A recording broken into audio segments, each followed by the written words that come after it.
За өмнөх бүлгийн төгсгөлд физэд нялга зодуулсан нийт түүний төлөө хоёр эмэгтэй санаа зовж байгаа нь таалагдж байлаа. Түргэний орон дээр хөвтөж байхдаа алийг нь сонгох вэ гэсэн шүү юм бодон ирээдүгээ кейсэдэд төсөөлж хүүхдээ бол ямар өнтер гэж зодуулсансаа болоод дархин гимцсэн үү эсвэл үнэхээр тэгж бодсон тэрэндээ баясан инээдсэн нааж.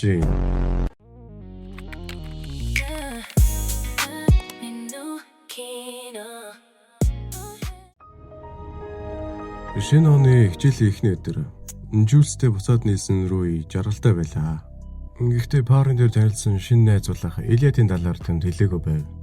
Учир нь хамт мансуурдаг гэдгээ нуух гэж шүү дээ. Ядаж байхад Жюльс энийг нь буруугаар ойлгоод тэр хоёрыг хартаад тэрүүхэн тэндээ бас хөөрхөн гомдноо. Маргааш нь Кэси рүү Мэди залгаж нийтийн тухай ярихад түүнийг нь Кэси гонигтай гихчин сонсно.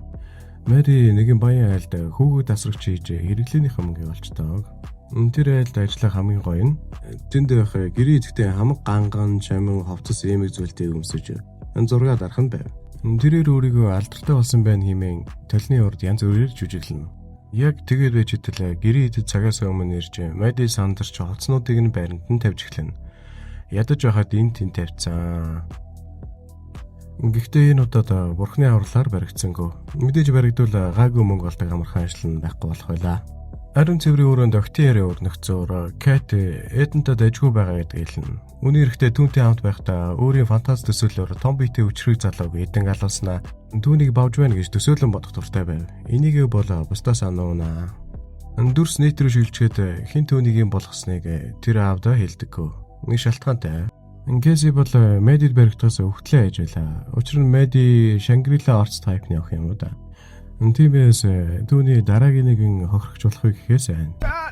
Фэзин гэрт нөгөө хамраа углуулдгийн найз охин ирсэн байлаа.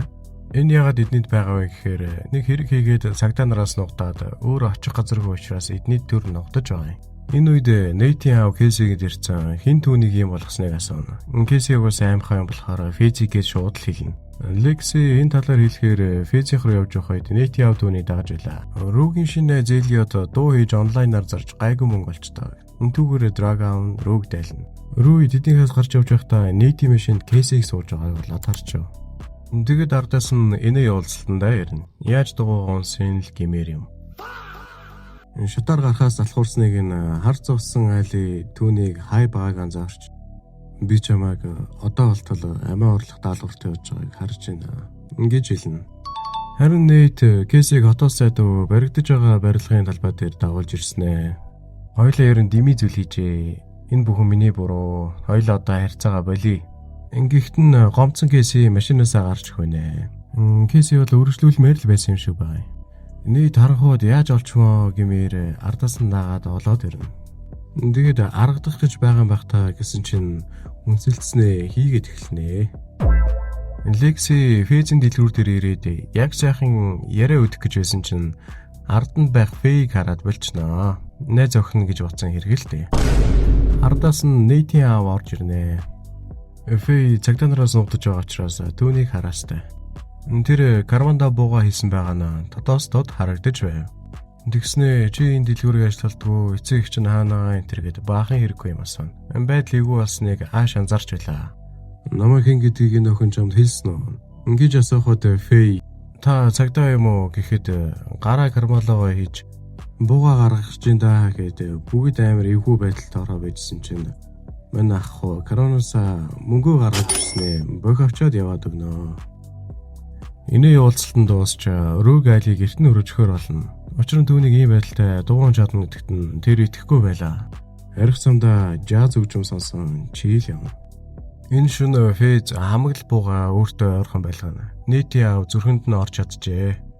Али Рүүгийн ээжтэй танилцаад охиныг нь 50 настай ирээ хүргэж өгчөөд мэдэхгүй явчлаа буруугаар ойлгодно гэдгийг хэлээд түүнтэй дотн танилцсанаа. Тэгээд Рүүг ер нь ард амхаа болоорой гэсэн дахиад өгчөөд яваад өгнө. Нейт гэртээ ирэхэд нь аав түүнийг Фэз зодсныг мэдснэ хэлэхэд Нейт таны хомцсон манай ангийн охины бестийн Фэзийн найз. Тийм болохоор би хэлээгүй. Гэхдээ аав нь би хэдтэй гэдгийг мэдээгүй гэсэн чинь та тэгвэл бичлэг хийж байгаа хэлсэн үү? Ингэж асуун энэ анги маань энэ үрээд төгсөв. Дараагийн ангиар уулзтлаа. Өндөр бай.